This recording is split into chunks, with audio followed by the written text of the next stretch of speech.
going to pivot from my list of questions here, because you just touched on something that I think is a heart of what people are going through in the world. They have trauma, right? People come from a lot of trauma. And I find that people that are maybe not raised Christian, or maybe they are, and then they leave Christianity and they go off into the world, and they're dealing with their trauma in ways that doesn't actually heal. They're looking to the world, they're looking to vices, they're looking to sin, and they're looking to the world to fill this hole that is a Jesus-sized hole that can't be filled by idols. Can you speak to that concept for a moment? Yeah, I mean, I did it, right? I mean, for me, it was alcohol and work. Those were my inebriations. When we have this suffering and pain, we have an ache to be free. We also have an ache to be one with God, an ache to be loved and to know love, like in its truest, most pure sense.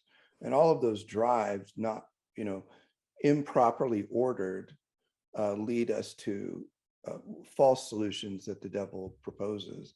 And of course, those false solutions only reinforce a kind of cycle of victimhood, whereas Jesus is calling us out of that cycle into a true and perfect liberation. I mean, there was a time when I was tortured by my thoughts and they controlled me, and I was tortured by my own emotions related to those thoughts. And I was tortured by nightmares and tortured by, just this view of myself that was not of God. And so God be praised, that ache in my own soul, led me to come to know him and allow him to heal me, and to be open to the divine surgery, which can be difficult to face, but ultimately it's necessary for our salvation. But look, life is hard. Why make it harder? It can be a glorious battle instead of a brutal, dark, brooding, with no hope. So for me, all of this reality is why I put the gun away when I was a young man and considering taking my life, and instead asked the Lord to show me, why do we suffer? I didn't know him, but I was asking whatever, the big guy in the sky, what's the reason for all this suffering, and why should I keep putting it up? Why should I live? Because I couldn't conceive of any rational reason to continue to live unless there was a reason for suffering. And of course, you and I both know, not only is there a reason, but there's a glorious reason. It's what purifies it. It's like good surgery. Divine surgery is a surgery of love that removes everything in us that hinders us from receiving the love that God has for us and giving it to others. Yeah.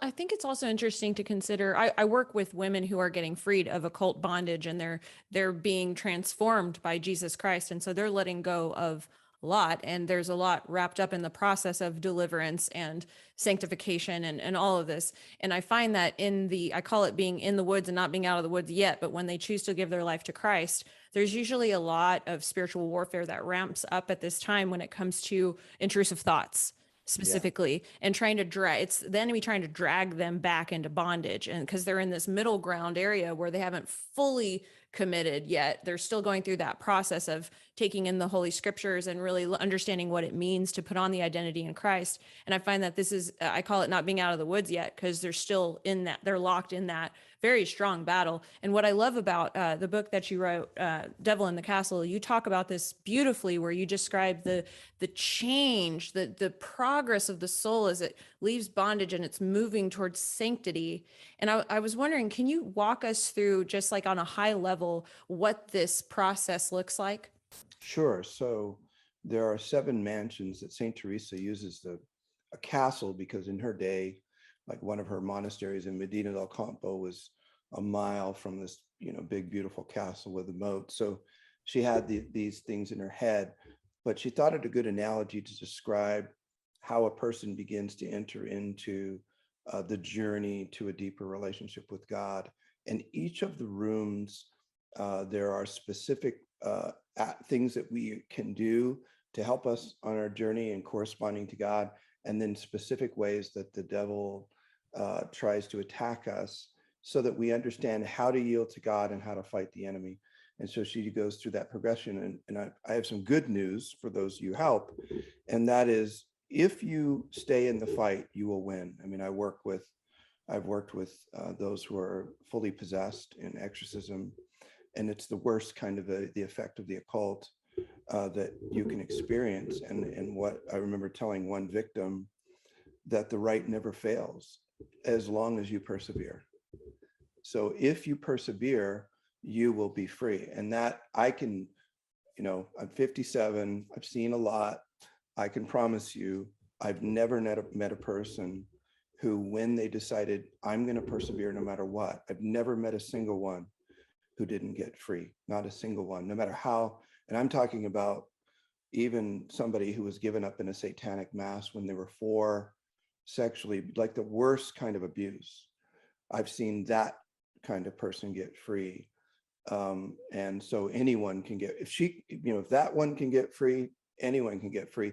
But the secret word is, of course, perseverance in Jesus. Perseverance, or the phrase perseverance in Jesus. Stay in the fight, and you will win, because he has won and he wants you to win. Thank you so much for saying that. I really appreciate you saying that, because I do work with people from across the gamut at different stages in their journey. And I know that will be very encouraging to them, because they hear it from me, but it's great to hear it from other people too. It's like, yes, keep going, baby, go. Thank you so much for speaking to that. Okay, so here, let me see what I want to ask, because I have so many questions for you. Okay, so when you really start to crucify the flesh and put on the new creation in Christ, you mentioned how tactics of the enemy change, actually shift and change. Can you talk us through how when you enter into a deeper relationship with Christ, how these attacks changed and how people can be prepared?